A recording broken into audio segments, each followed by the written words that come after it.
សួស្តីអ្នកទាំងអស់គ្នាតោះថ្ងៃនេះលោកគ្រូលើកយកប្រធានបទថ្មីមួយទៀតដែលទស្សនៈមួយយល់ថា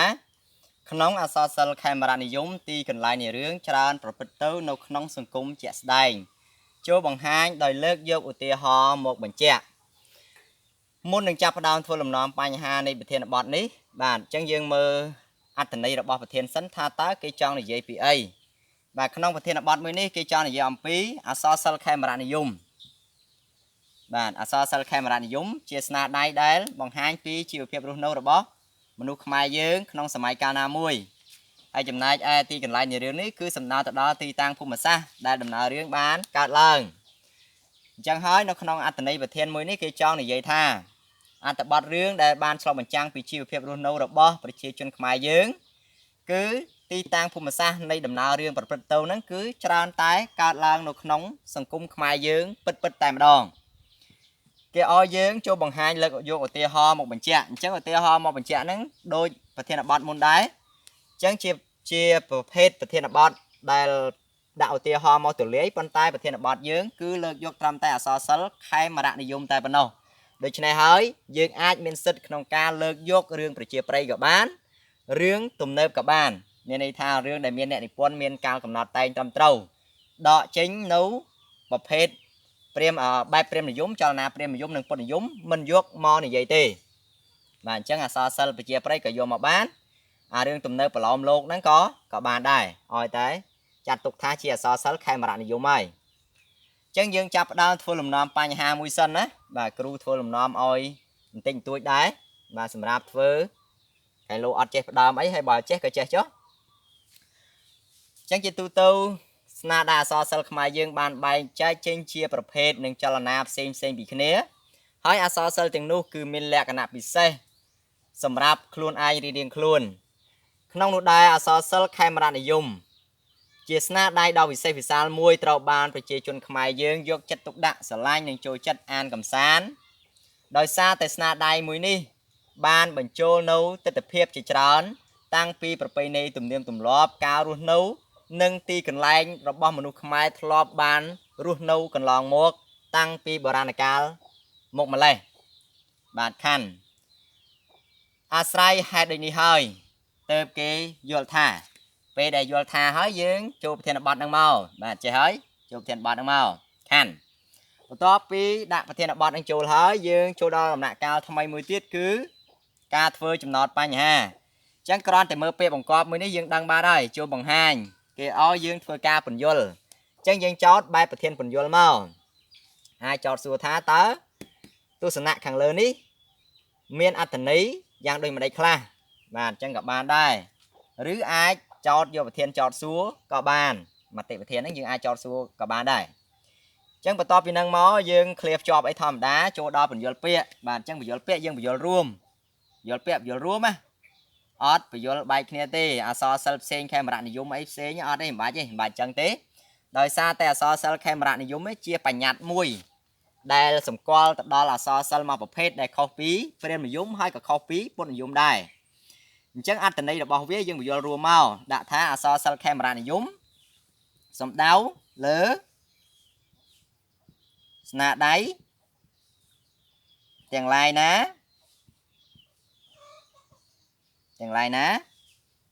ដែលបានលើកយកជីវភាពរស់នៅរបស់មនុស្សខ្មែរក្នុងសម័យកាល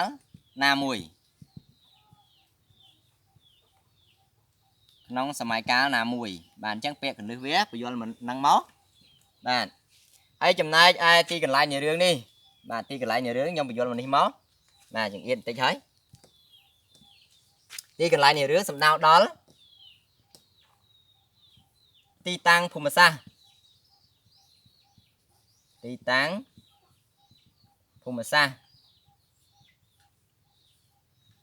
ដែលបានកើតឡើង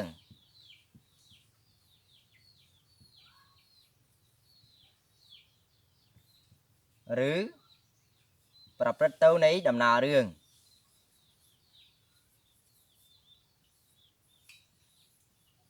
ឬប្រព្រឹត្តទៅនៃដំណើររឿងបាទអញ្ចឹងបន្ទាប់ពីយើងពន្យល់អត្ថន័យនៃពាក្យនឹងបានហើយយើងកំណត់នៃវិធានមកវិញមកជួសមកវិញមកណាដូច្នេះទស្សនៈហ្នឹងគេចង់មានន័យថាក្នុងស្នាដៃអក្សរសិល្ប៍ទាំងឡាយណាឬក៏ក្នុងអត្ថបទរឿងទាំងឡាយណាដែលបានលើកយកជីវភាពរស់នៅរបស់មនុស្សខ្មែរក្នុងសម័យកាលណាមួយមកបង្ហាញទីតាំងភូមិសាស្ត្រដែលបានកើតឡើងនោះគឺភាគច្រើនតែកើតនៅក្នុងសង្គមជាក់ស្ដែងឬក៏ក្នុងប្រទេសរបស់ខ្មែរជាក់ស្ដែងពិតតែម្ដងខាន់អញ្ចឹងបន្ទាប់ពីយើងពន្យល់អត្ថន័យនៃប្រធានរួចហើយយើងចូលដល់ដំណាក់កាលថ្មីមួយទៀតគឺការបកស្រាយប្រធានអញ្ចឹងគ្រូលុបនេះចេញសិនណាលុបនេះចេញសិនបកស្រាយប្រធាន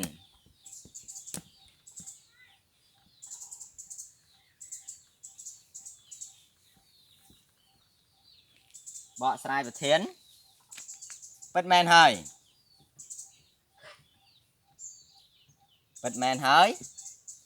ស្នាដៃអក្សរសិល្ប៍ខេមរនិយមគឺភាគច្រើនប្រព្រឹត្តទៅនៅក្នុងសង្គមខ្មែរជាក់ស្ដែងតែម្ដងបាទពីព្រោះថាអក្សរសិល្ប៍ខេមរនិយមនេះគឺជាអក្សរសិល្ប៍មួយដែលប្រជាជននិយមចូលចិត្តហើយក៏ជាអ្នកដែលរាជខ្មែរជាអ្នកបង្កើតឡើងដោយគ្មានលើកយកអាទិទេពឬក៏ព្រះពោធិសត្វអង្គណាមួយមកបង្ហាញនោះទេគឺអ្វីដែលបានបង្ហាញនោះគឺគ្រាន់តែជាជីវភាពរបស់រាជខ្មែរទីកន្លែងដែលខ្មែរធ្លាប់បានជួបប្រទះនិងបញ្ហាដែលរាជខ្មែរធ្លាប់បានជួបប្រទះក្នុងកាលកន្លងមករហូតមកដល់សព្វថ្ងៃយើងឃើញថាជាក់ស្ដែងនៅក្នុងរឿងបាទជាក់ស្ដែងក្នុងរឿងអីបាទរឿងបែបប្រជាប្រិយអញ្ចឹងគ្រូនិយាយឲ្យមិញថា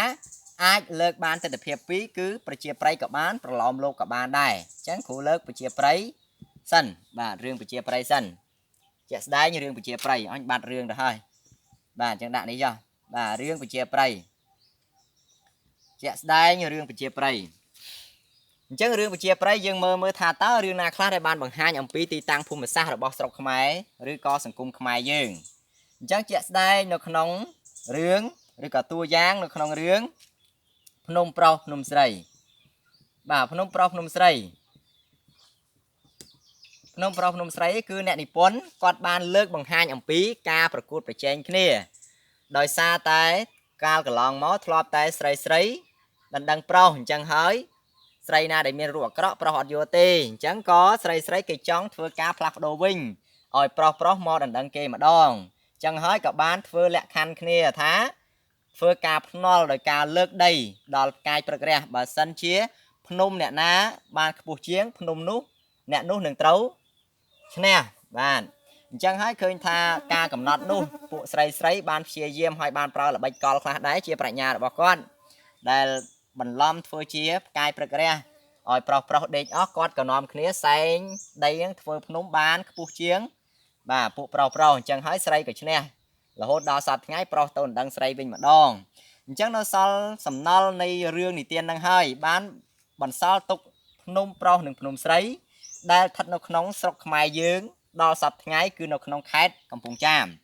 បាទដំណើររឿងគឺប្រព្រឹត្តទៅក្នុងខេត្តកំពង់ចាមហើយមានឈ្មោះភ្នំប្រុសភ្នំស្រីនោះពិតមែនឥឡូវយើងមើលតទៅទៀតបាទរឿងប្រជាប្រិយនឹងដដែលរឿងដែលបានបង្ហាញអំពីទីតាំងស្រុកខ្មែរដូចជារឿងបាទព្រះបាទបាយ័នកព្រះបាទបាយ័ងនេះយើងធ្លាប់រៀននៅក្នុងថ្នាក់ទី10បាទថ្នាក់ទី10អំណានថ្នាក់ទី10ណាព្រះបាទបាយ័ងនេះគេនិយាយអំពីទីតាំងភូមិសាស្ត្រស្រុកខ្មែរយើងនឹងច្រើនពីព្រោះថាឆ្លងកាត់ការធ្វើដំណើររបស់ព្រះបាទបាយ័ងនេះគឺជាស្ដេចដែលគ្រងរាជ្យនៅស្រុកខ្មែរយើងដែរគាត់មានអគ្គមហេសីម្នាក់មានព្រះនាមថាព្រះនាងសកអូបហើយមានរូបសម្រស់ស្រស់ស្អាតប៉ុន្តែដោយសារតែភាពស្រស់ស្អាតនេះធ្វើឲ្យកើតជាគ្រោះថ្នាក់ទៅវិញពីព្រោះថាព្រះចៅសៀមគាត់ចង់បាននាងសកអូបធ្វើជាមហេសីអញ្ចឹងទឹកដីខ្មែរយើងធំទូលាយឯពួកពលទាហានវិញមានតិចប្រជារាស្ត្រក៏មានតិចដែរដោយសារតែចាញ់សង្គ្រាមច្រើន កាលសម័យហ្នឹងក៏សង្គ្រាមច្រើនដែរធ្វើឲ្យប្រជារាស្ត្រខ្មែរយើងមិនសូវមានចំនួនច្រើនទេមិនអាចតទល់ជាមួយនឹងពួកសៀមបានក៏ព្រះបាទបយ៉ងហ្នឹងគាត់បានភៀសបកាយបាទភៀសបកាយនាំអគ្គមហេសីរបស់គាត់គេចចេញអំពីគ្រោះថ្នាក់ហ្នឹងអញ្ចឹងមកតាមផ្លូវនោះគឺបានដាក់ឈ្មោះច្រើនដែលតាក់ទងជាមួយនឹងភូមិសាស្ត្រស្រុកខ្មែរយើងដូចជាក្នុងរឿងនោះគេបានបង្ហាញអំពី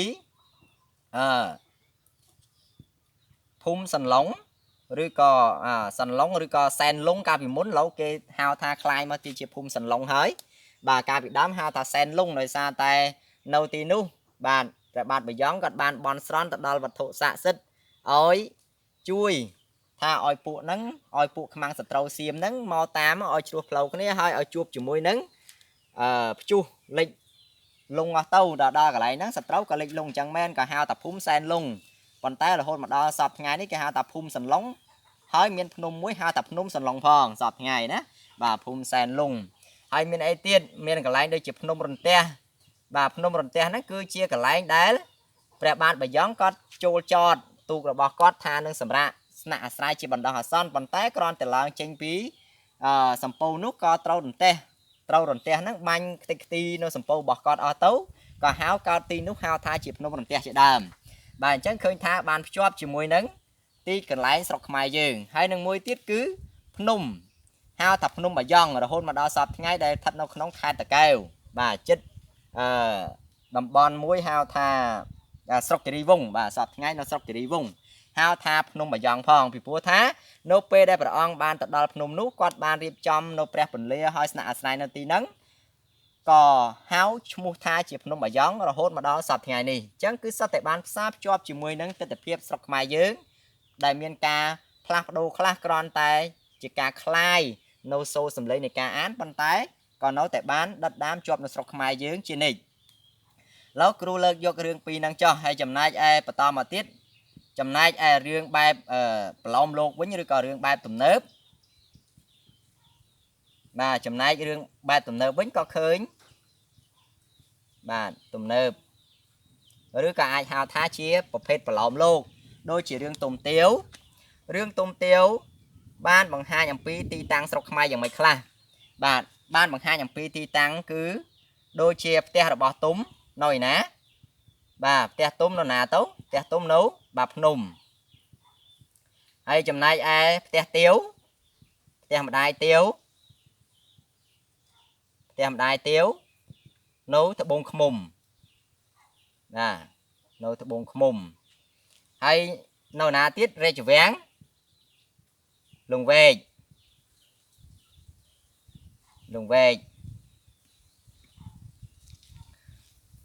បាទមាននៅណាទៀតបាទទីតាំងភូមិសាស្ត្រអញ្ចឹងឃើញថានេះគឺសុទ្ធតែបានផ្សារភ្ជាប់ជាមួយនឹងទិដ្ឋភាពស្រុកខ្មែរយើងដែលមានទីកន្លែងច្បាស់លាស់រហូតមកដល់សពថ្ងៃក៏នៅតែមានឈ្មោះថាបាភ្នំត្បូងឃ្មុំលង្វែកអីជាដើមនៅតែបានដិតជាប់ហើយមិនត្រឹមតែបានបង្ហាញអំពីទីតាំងភូមិសាស្ត្រប៉ុណ្ណោះទេថែមទាំងលើកយកនៅជីវភាពរាស្ត្រខ្មែរយើងមកបង្ហាញយ៉ាងច្បាស់លាស់ទៀតផងបាទដែលមានការប្រកបរបររកស៊ីនៅក្នុងរឿងហ្នឹងគេថាប្រជាពលរដ្ឋរស់នៅដោយពឹងផ្អែកទៅលើវិស័យនៃការធ្វើស្រែចម្ការកសិកម្មហើយចំណែកឯប្រសង់វិញក៏មានមុខរបរមួយចំនួនដូចជាលក់តោកលក់អីជាដើមអញ្ចឹងឃើញថាគឺសុទ្ធតែឆ្លុះបញ្ចាំងអំពីជីវិតរបស់រាស្ត្រខ្មែរដែលឆ្លងកាត់ការលំបាករស់នៅបែបសាមញ្ញធម្មតាហើយក៏មានអ្នកមានអ្នកក្រដែលលាយចម្រុះគ្នាផងដែរដែលរស់នៅមានការ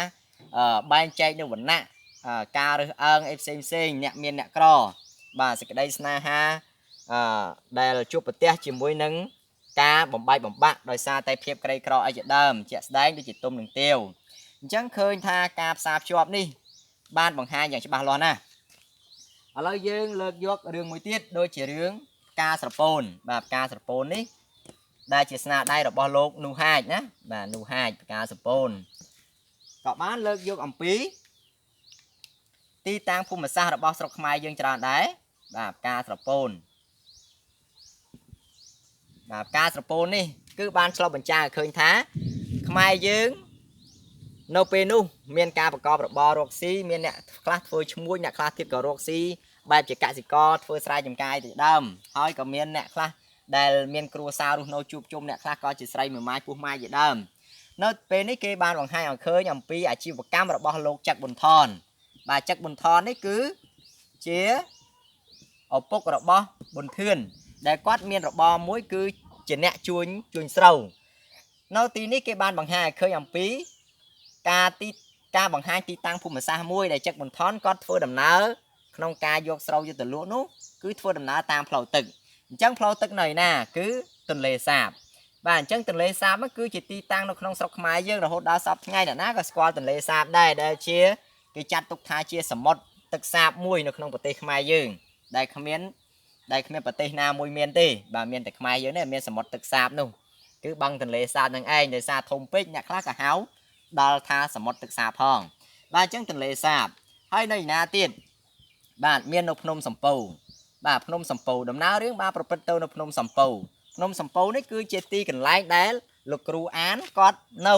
បាទព្រះសង្ឃម្នាក់ឈ្មោះគេហៅថាលោកគ្រូអានដែលមកជួយស្រោចទឹកព្យាបាលឲ្យនាងវិធាវីអញ្ចឹងគាត់នៅឯភ្នំសំពៅអញ្ចឹងភ្នំសំពៅក៏នៅតែមាននៅក្នុងសពថ្ងៃក៏នៅតែមានដែរបាទសៀមរាបនេះគឺជាខេត្តមួយដែលសម្បូរទៅដោយប្រាសាទច្រើនបាទប្រាសាទខាងស្ថាបត្យកម្មហ្នឹងច្រើនណាស់មានចម្លាក់មានគំនូរអីច្រើនណាបាទនៅទីនេះអញ្ចឹងឃើញថាហេតុអីក៏ដំណើររឿងបានប្រព្រឹត្តនៅខេត្តសៀមរាបទៅវិញពីព្រោះថានាងវិធាវីដោយសារតែគាត់សពសពនក្នុងចិត្តពេកម្ដាយក៏នាំកូនទៅលំហែគូក្បាលនៅខេត្តសៀមរាបអញ្ចឹងបានឆ្លុះបញ្ចាំងឃើញទីតាំងភូមិសាស្ត្រមួយទៀតគឺស្ថិតនៅក្នុងខេត្តសៀមរាបបាទឥឡូវគ្រូលើកប៉ុណ្ណឹងចុះអញ្ចឹងឃើញថាបាទសរុបសេចក្តីមកឃើញថាក្នុងអក្សរសិល្ប៍ខេមរនិយមយើងនេះពិតជាបានបង្ហាញអំពីទីតាំងភូមិសាស្ត្រដែលបានកើតឡើងនៅក្នុងស្រុកខ្មែរពិតនៅក្នុងសម័យកាលណាមួយពិតមែនបាទអញ្ចឹងយើងសរុបហើយយើងចូលដល់ដំណាក់កាលមួយទៀតគឺវាយតម្លៃប្រធានឆ្លងតាមការបកស្រាយទស្សនៈប្រធានខាងលើនេះពិតជាបានបង្ហាញឲ្យឃើញអំពីទីកន្លែងដែលបានប្រព្រឹត្តទៅក្នុងសង្គមខ្មែរយើងតាមរយៈអក្សរសិល្ប៍ខេមរនិយមក្នុងបំណងចង់ឲ្យកូនខ្មែរទាំងឡាយបានដឹងបានស្គាល់ពីប្រវត្តិនៃការកកើតទឹកដីមួយចំនួនហើយក៏នឹងបានដឹងអំពីរឿងរ៉ាវដែលមនុស្សធ្លាប់កើតឡើងឆ្លងកាត់នាពេលកន្លងមកបាទខាន់ដូច្នេះហើយក្នុងនាមយើងជាអ្នកសិក្សារៀនសូត្រម្នាក់ត្រូវតែខិតខំស្រាវជ្រាវយកចំណេះដឹងពីស្នាដៃអក្សរសិល្ប៍ខេមរនិយមហើយនឹងចូលរួមការពារនៅប្រទេសជាតិរបស់យើងរក្សាទឹកដីរក្សាបូរណភាពអធិបតេយ្យភាពរបស់ប្រទេសឲ្យមានភាពរីកចម្រើនតទៅបាទប៉ុណ្ណឹងឯងចប់ហើយប្រធានបទនេះអញ្ចឹងឃើញថាដំណើររឿងគ្រូលើកមកមិញមានតែអក្សរសិល្ប៍បែបប្រជាប្រិយនិងទំនើបទេបាទមូលហេតុគេប្រើពាក្យថាអក្សរសិល្ប៍ខេមរនិយមដូច្នេះកុំលើកយករឿងបែបព្រាហ្មណ៍និយមកុំលើកយករឿងបែបពុទ្ធនិយមយកមកនិយាយហើយចំណែកឯទស្សនវិជ្ជានៅប្រវត្តិសាស្ត្រក៏មិនលើកយកមកដែរប៉ុន្តែអាចលើកបានដែរបើសិនតែចង់លើកទស្សនវិជ្ជាប្រវត្តិសាស្ត្រលុះត្រាតែលើកយកទស្សនវិជ្ជាប្រវត្តិសាស្ត្រនៅក្នុងអក្សរសិល្ប៍មិនមែនលើកយកប្រវត្តិសាស្ត្រជាក់ស្ដែងពិតដែលយើងហៅថាប្រវត្តិវិទ្យាហ្នឹងទេបាទប៉ុណ្ណឹងចុះអរគុណច្រើនសម្រាប់ការចូលរួមរៀនសូត្របាយ